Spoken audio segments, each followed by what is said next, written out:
බුරුසෝකුයි දත් බෙහෙත් එකකුයි ඕන නේද? දැන් ආන්ටි කරන විදිය බලන් ඉඳලා ඊට පස්සේ ටීචර් දත් බෙහෙත් දෙයි. ඊට පස්සේ ඒ විදිහට මැදන්න ඕනේ.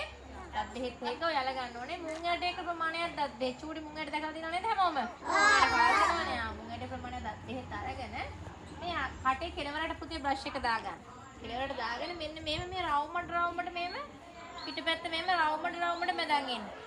එක දත් දෙකක් ගා 3-4 පාරක් මැදෙන විදිහට මෙහෙම රවුමට දත් ටික මැදන් එන්න. එක කෙලවරකින් පටන් ගන්න ඕනේ. මෙහෙම රවුමට මැදගෙන එන්න. ඊට පස්සේ යටි ඇන්දෙත් මෙන්න මේ විදිහට රවුමට මේ පිටපැත්ත මදින්න ඕනේ. හරිද?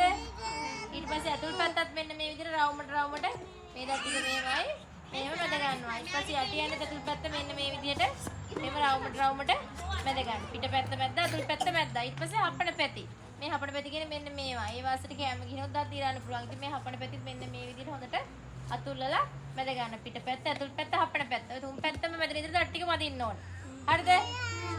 ඊට පස්සේ දිව. මේ දිව මැදට පුතේ කටකට ගහනවා.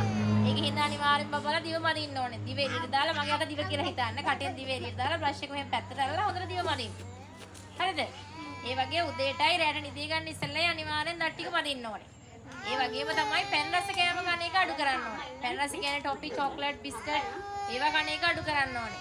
ඒ වෙනුවට කන්න ඕනේ පළතුරු, රටකජු, චීස්, යෝගට් ඒවා කන්න ඕනේ. එතකොට දතුත් ලස්සන වෙනවා, ඔයාලත් ලස්සන වෙනවා. හරිද? ආන්ටි කියපු එක තේරෙනවනේ? හරි දැන් ටීචර් දත් බෙහෙත් දාලා දෙයි. ඉන්න තැන ඉඳලම දත් මදින්න පටන් ගන්න ඕනේ. හරිද?